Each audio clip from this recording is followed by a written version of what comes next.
Very few modern gold coins make international news, but such was the case back in 2007 when the Royal Canadian Mint created the largest gold coin at the time, the 100 kilogram super mega spectacular gold coin.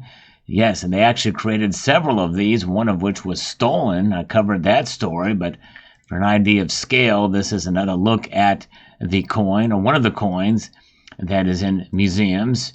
And here you can see it being moved. This was not the one that was stolen, but you get the idea. It's pretty big, pretty amazing, but only to be outdone in 2012 with the 1-ton gold coin that actually had to be cast.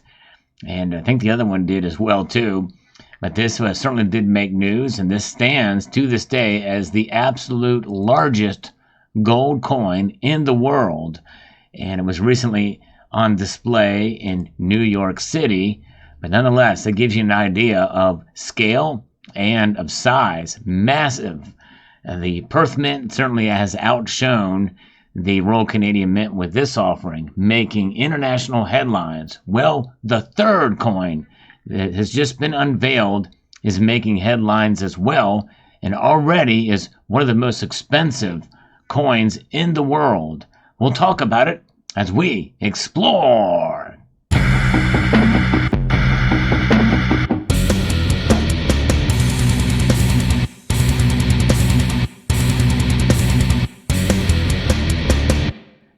Here it is, folks.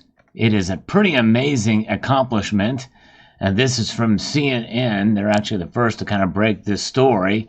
Just newly discovered, Elizabeth II has been honored with a basketball-sized gold coin worth around $23 million already. Look at this.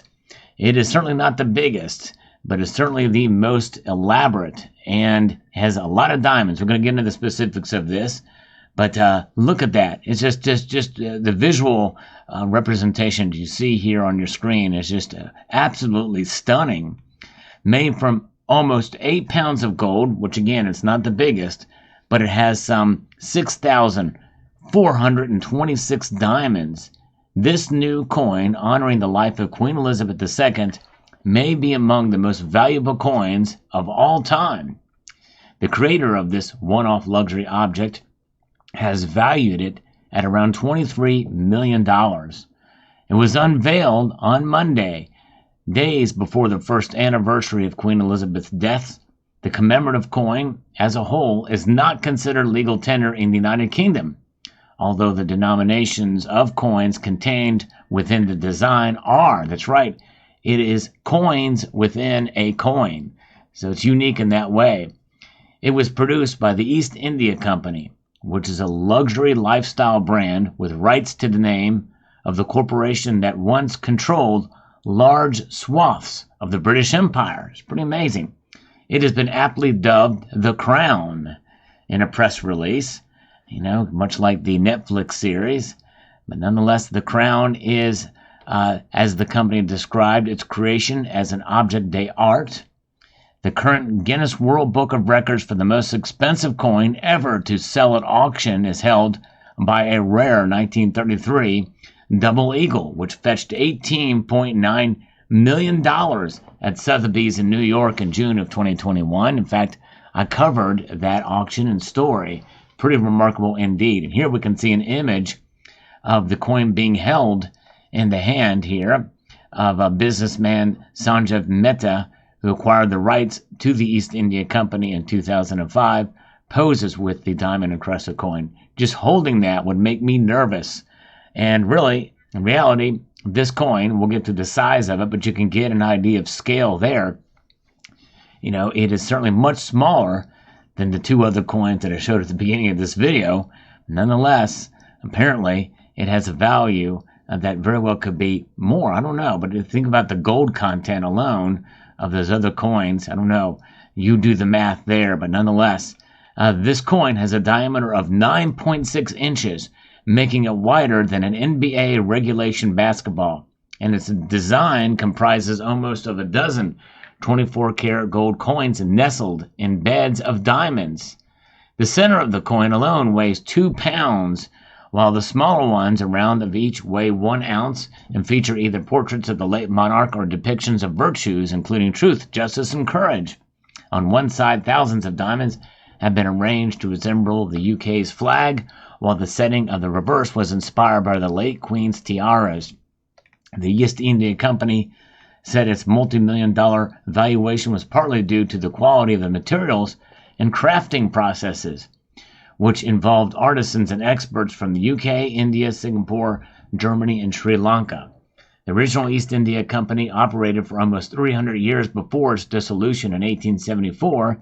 Indian-born businessman Sanjeev Mikta acquired the rights to the name and the accompanying coat of arms in 2005 before relaunching it as a lifestyle brand 5 years later. In fact, you've seen some coins from Scottsdale Mint with that East India Company branding.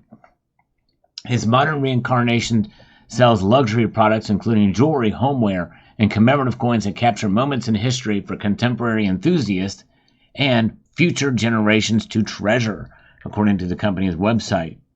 The crown took over a year to produce, meaning that it was underway before Queen Elizabeth died at Balmoral Castle in Scotland last September. Produced in partnership with the British Overseas Territory of St. Helena, coin designs were fully approved by the territory's government as well as by Her Majesty Queen Elizabeth II prior to her passing, in a process managed by the Royal Household and the Royal Ceremonial and Honors Unit and the Foreign and Commonwealth Office. So, speaking to CNN ahead of the unveiling, Mehta said that no expense has been spared honoring Queen Elizabeth, whom he described as the Queen of the Earth, and now as a memorial. An average diamond setter can set about 4 stones an hour, said Mehta, whose family business is in the diamond industry. So when you're looking at around 6,500 stones in one piece, that's a large number of man-hours. The tribute that we are making to the Queen was not about cutting corners, but celebrating a life. Well, you got to give them that. And speaking of giving them that, let's take a look at this.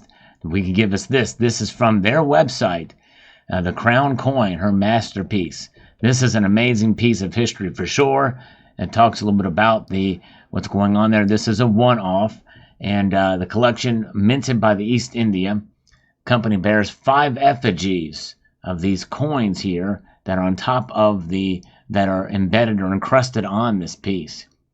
11 proof legal tender 4/9 fine gold coins made up of 1 kilogram coin and 10 24-karat 1-ounce gold coins, featuring the personifications of the 6 virtues as featured on the Victoria Memorial outside of Buckingham Palace, widely acknowledged and embodied as guiding principles set down by Queen Victoria and carried forward by Queen Elizabeth II. As Queen and Monarch of the British Empire for 70 years, Queen Elizabeth's reign still remains unrivaled in modern times and incomparable to any sovereign in the history of Great Britain, and such likely never to occur in the generations to come. And I agree with that. Not only that, but her numismatic legacy is also unparalleled by anybody in the history of the entire world, likely will be unmatched for generations or maybe ever in the history of the world.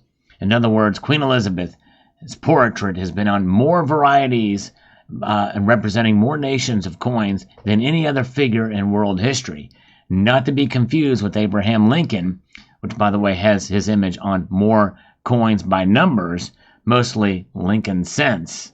So there's that. But nonetheless, his face is on more coins by count, but of the same denomination from one country, whereas Queen Elizabeth has multiple denominations across a myriad of different nations of representing the Commonwealth and the Empire through the course of her reign. And so there you see it. This is a fascinating image of the coin in 3D rendering, seeing it spin around, and you can see the amazing kind of curved features there and with the coins and the virtues.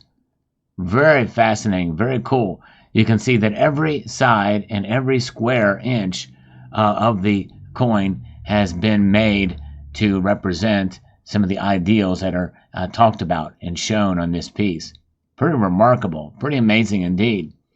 Now, it makes me wonder if one of these could potentially be produced in silver or gold-plated, silver representing the diamond portions for collectors to acquire. If so, I would be interested in getting one. I think that would be pretty cool. Nonetheless, this is a one-off and has immeasurable value, but will it be sold? The valuation could be one of the most expensive in the world. How does it compare to the valuation of the 1-ton gold coin? I don't know. Very interesting indeed. The website, I'll post a link to this website, but you can see here, there's the count, the making of this, 6,426 diamonds, 486 carats, 3.61 kilograms of 24 karat gold, and the specs go on. We have 70 years of reign of Queen Elizabeth II. There is an image of the diamonds here. We can see there's the statistics again. 83 people it took to create, with 8 countries involved. Pretty amazing indeed. It's what a fascinating story this is, and a fascinating coin. So I like to bring stories like this to you folks here, I love to discuss numismatics as well as talk about the news of the day. If you enjoy videos like this, I hope you will consider pressing the thumbs up button down below and subscribing to the channel. And I am on a goal to try to reach 100,000 subscribers, and I have mentioned in a prior video, in my full gold stack video, that I have 2 boxes that I'm going to unveil the contents in. And actually 2 of the pieces in those boxes are just as much a one-of-a-kind as this piece is here. In other words, there's only one like it in the world. Yea, though, the one I'm going to show you is going to be far less impressive than this. There's no question about it, but unique nonetheless. Only one in the entire world of each of these things I'm going to show you.